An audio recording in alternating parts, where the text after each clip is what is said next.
Hello everyone, I am Sneha Sharma. आपके लिए आज फिर से लेके आई हूँ Ayurveda pharmacist and compounder Rajasthan और ऑल अदर स्टेट के एग्जाम 2025 के लिए इम्पोर्टेंट एमसीक्यूज। एमसीक्यूज में आगे बढ़ने से पहले हम आपको यहाँ पर बता दें कि अगर आपने अभी तक भी जो है हमारे क्रैश कोर्स में एनरोलमेंट नहीं की है तो जल्दी से एनरोलमेंट कर लीजिए। रिकॉर्डेड ऑफ लाइव क्लासेस का एक्सेस आपको मिलेगा ज्वाइन करते ही। सिंपली आपको हमारे व्हाट्सएप नंबर 8278723715 पे व्हाट्सएप करना है और डेली जो है बाकी स्टूडेंट्स के साथ जो है टेस्ट लगाने का मौका आपको मिलेगा। साथ ही साथ ये जो स्क्रीन पर आपको दिख रहे हैं टॉपिक्स ये डिटेल में आपके कवर किए जाएंगे। साथ में आपको वीडियो लेक्चर्स 100+ टेस्ट और आपको सोल्ड एमसीक्यूज आपको इमीडिएट ये सारा एक्सेस मिलेगा। साथ में जनरल स्टडी प्रैक्टिस सेट में एमसीक्यूज करंट अफेयर भी आपको मिलेगा। व्हाट्सएप कर लेना है जल्दी से ज्वाइन करने के लिए। अभी नहीं तो सरकारी नौकरी फिर कभी भी नहीं, ठीक है। चलिए आज के हमारे इस वीडियो क्लास का टॉपिक का नेम है रस शास्त्र। इससे रिलेटेड हम इंपॉर्टेंट एमसीक्यूज को करेंगे, तो वीडियो के साथ अंत तक जुड़े रहना है आपने, ठीक है। तो साथ साथ में आप आंसर भी कर सकते हैं। क्वेश्चन आपका यहाँ पर है कि अदरक स्वरस के प्रशासन में अनुशंसित मधुर औषधि कौन सी है?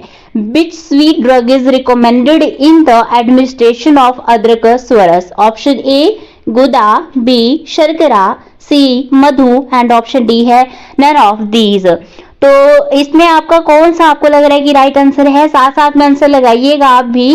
तो इसका राइट आंसर ऑप्शन सी है आपका मधु यानी कि हनी। तो अदरक का आयुर्वेदिक महत्व यानी कि आयुर्वेदिक सिग्निफिकेंस, अदरक की बात करने से पहले हम इसका इंट्रोडक्शन ही जान लेते हैं। तो जो अदरक यानी कि जो जिंजर है, ठीक है, तो ginger is known as shringavera in Sanskrit meaning horn root, though it is not a root but an underground stem. It belongs to the zingiberaceae family and is closely related to turmeric and cardamom. अब देखो अदरक को हम संस्कृत में बोलते हैं श्रृंगवेर बोलते हैं, ठीक है, यानी कि संस्कृत नेम इसका जो है वो श्रृंगवेर है, जिसका अर्थ होता है सींग वाली जो जड़ होती है। हालांकि ये वास्तव में एक जड़ नहीं बल्कि एक जो आपका भूमिगत तना है वो होता है। तो ये जो है जिंगिवेरेसी परिवार से जो है वो संबंधित है और हल्दी और इलायची का ये काफी यहाँ पर निकट संबंधी भी है। तो अदरक का यूज की जब हम बात करते हैं यूजेस ऑफ जिंजर की, तो ताजा, सूखा, सुरक्षित, पीसा हुआ या अचार के रूप में इसका यूज किया जाता है, जैसे नॉर्मली आप अपने घरों में भी करते हैं। चाय में इसका यूज होता है, औषधीय काढ़ों में भी इसका यूज काफी ज्यादा होता है। साथ ही साथ ये प्राकृतिक पाचन वर्धक यानी कि डाइजेस्टिव स्टिमुलेट और जो एंटी इंफ्लेमेटरी है उसके रूप में इसका यूज जो हम करते हैं। अदरक स्वरस की इंपॉर्टेंस की जब हम बात करते हैं तो मधु का समावेश क्यों है इसमें? Why is honey recommended? तो अदरक में, ठीक है, आयुर्वेद में जो है वो अदरक का जो रस है वो आमतौर पर मधु के साथ सेवन करने की यहाँ पर सलाह दी जाती है। वहीं शुगर का यूज नहीं किया जाता है क्योंकि ये जो है वो आपका जो म्यूकस होता है उसको इंक्रीज कर सकता है, इसलिए शर्करा का इसके साथ यूज नहीं दिया जाता है, ठीक है, रिकमेंड नहीं किया जाता है। वहीं गुड़ जो है वो गर्म होता है और पाचन को भी प्रभावित कर सकता है। और मधु जो है वो शरीर में त्रिदोष जो होते हैं उनको बैलेंस करने में भी आपका हेल्प करता है और अदरक के साथ मिलकर जो है ये कफ नाशक प्रभाव भी डालता है। अब मेडिसिनल प्रॉपर्टीज ऑफ जिंजर की बात करें तो आपका ये दीपन पाचन, ठीक है, पाचन अग्नि को तेजित करता है। कफ बात नाशक है क्योंकि ठंड, कफ और बात को ये कम करता है। संधि श्रोथर, तो गठिया हुआ जोड़ों के जो दर्द होते हैं यानी कि जो आर्थराइट्स और हमारे जॉइंट्स पेन होते हैं उनमें यह हेल्पफुल होता है। वहीं आपका कार्डियो प्रोटेक्टिव भी होता है, कोलेस्ट्रॉल को कंट्रोल करता है, एंटीऑक्सीडेंट, ठीक है, क्योंकि शरीर को फ्री रेडिकल्स से जो है वो ये बचाता है। अब और अदरक में कौन से जो है पोषक तत्व मौजूद होते हैं यानी कि न्यूट्रिशनल कंपोजिशन ऑफ जिंजर? तो विटामिन B1 होता है, थायमिन से बोलते हैं, ठीक है। अगर हम मिनरल्स की बात करें तो इसमें आपका आयरन आता है, ठीक है, विटामिन B2, राइबोफ्लेविन, तो फास्फोरस आपका मिनरल्स आता है, vitamin B3, niacin, magnesium mineral आता है, vitamin B5 pantothenic acid calcium mineral आता है, विटामिन B6 हुआ, पायरोडॉक्सिन जिसमें पोटेशियम मिनरल इससे हमें मिलता है। विटामिन C की बात करें तो सोडियम मिनरल है आपका, विटामिन तो टोकोफेरॉल, ठीक है, मैग्नीज आपका मिनरल से हमें मिलता है, फॉलेट, तांबा, जिंक ये हमें मिलते हैं। तो ये सारे विटामिन और जो मिनरल्स हैं वो हमें अदरक से मिलते हैं, ठीक है। अब हेल्थ बेनिफिट्स ऑफ जिंजर क्या है, तो ये कोलेस्ट्रॉल को जो है वो कंट्रोल करने का काम करता है, ठीक है, regulates cholesterol levels and prevents heart diseases and reduce inflammation and arthritis pain. और क्या करता है, तो बूस्ट करता है हमारी इम्यूनिटी को, साथ ही साथ जो है नौसिया वॉमिटिंग हुई तो उसमें भी हमें राहत देता है, और ये कोल्ड कफ में भी आपका काफी इफेक्टिव होता है। तो ये फर्स्ट क्वेश्चन की एक्सप्लेनेशन में बड़ी डीप जानी है। आई होप आपको क्वेश्चन क्लियर हो गया होगा। नेक्स्ट क्वेश्चन है आपका, Rajan Kalika is used internally to treat. रजोन कालिका का यूज जो है वो आंतरिक रूप से किसके उपचार के लिए किया जाता है? आपका ऑप्शन ए है श्वास के लिए, बी बात व्याधि के लिए, सी बात रक्त के लिए, एंड डी है कि नन ऑफ दीज, इसमें से कोई भी ऑप्शन सही नहीं है। तो इस क्वेश्चन का राइट आंसर है आपका ऑप्शन बी बात व्याधि। रसोन कालिका जिसका कि वानस्पतिक नेम की बात करें, जो इनकी बोटेनिकल नेम की बात करें तो इसका बोटेनिकल नेम है एलियम सेटावाइन, ठीक है। और इसकी फैमिली की बात करें तो ये लिलिएसी फैमिली से बिलोंग करता है, इंग्लिश नेम इसका गार्लिक होता है, ठीक है। अदर नेम की बात करें तो संस्कृत में इसको लहसुन बोलते हैं, रसोन, उग्रगंध बोलते हैं, महौषध, मलेचकंद भी बोलते हैं, यवनेश, रसोनक, हिंदी में से लहसुन या लहसुन बोलते हैं। तो जो रसोन है यानी कि गार्लिक है, इसके जो है मेडिसिनल प्रॉपर्टीज की बात करें तो ये जो है वो आपका सर्कुलेटरी सिस्टम के लिए काफी इफेक्टिव होता है, ठीक है। तो हाइपरटेंशन और जो हमारे धमनी काठिन्य है उसमें भी लाभकारी होता है। फिर आपका जो है कॉन्ट्रैक्ट, जो आपके प्रकुंचनीय और जो आपके अनुशिथिल धमनी है उसके जो स्ट्रेस है उसको भी बैलेंस करता है। फिर आपका ब्लड कोलेस्ट्रॉल के लेवल को कम करता है, कार्डियोवैस्कुलर डिसीज की रोकथाम में भी आपका ये हेल्पफुल होता है। वहीं अगर हम हाइपरवेडिमिया और जो माइल्ड हाइपरटेंशन के उपचार में भी आपका प्रभावी होता है, क्योंकि ये लिपिड प्रोफाइल को बैलेंस करता है। फिर एलडीएल जो हमारा खराब कोलेस्ट्रॉल है उसको कम करता है, और एचडीएल जो आपका अच्छा कोलेस्ट्रॉल होता है उसको बढ़ाने में सहायक होता है।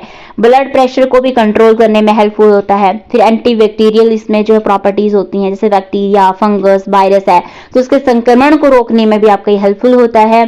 फिर इसमें जो है वो आपको प्रतिरोधक क्षमता को ये भी बढ़ाता है। फिर त्वचा हुई, आपका स्किन हुआ, डाइजेस्टिव सिस्टम हुआ, रेस्पिरेटरी सिस्टम हुआ, उससे जो जुड़े जो भी इन्फेक्शंस होते हैं, संक्रमण होते हैं, उनमें भी आपका ये लाभकारी होता है, बेनिफिशियल होता है। तो कंक्लूजन यहाँ पर यही निकल कर आता है आपका कि जो रसोन यानी कि लहसुन है उसका सेवन हृदय रोग हुए, रक्त संचार विकार हुए, उच्च रक्तचाप हुआ, कोलेस्ट्रॉल हुआ, उसको कम करने में ये काफी प्रभावी होता है। तो इसके अतिरिक्त ये एक शक्तिशाली जीवाणुनाशक और जो रोग प्रतिरोधक शक्ति उसको बढ़ाने वाला औषधीय तत्व है, जो शरीर को कई प्रकार के जो संक्रमण होते हैं उससे बचाने में ये मदद करता है। नेक्स्ट क्वेश्चन है आपका, the number of kashaya kalpana according to Sushruta Samhita are. कषाय kalpana, the number of kashaya kalpana according to Sushruta Samhita are. कषाय कल्पना के अनुसार की संख्या जो है वो कितनी होती है, यानी कि सुश्रुत संहिता के अनुसार नेक्स्ट क्वेश्चन है, the number of kashaya kalpana according to Sushruta संहिता। सुश्रुत संहिता के अनुसार कषाय कल्पना कितनी की संख्या जो वो कितनी होती है?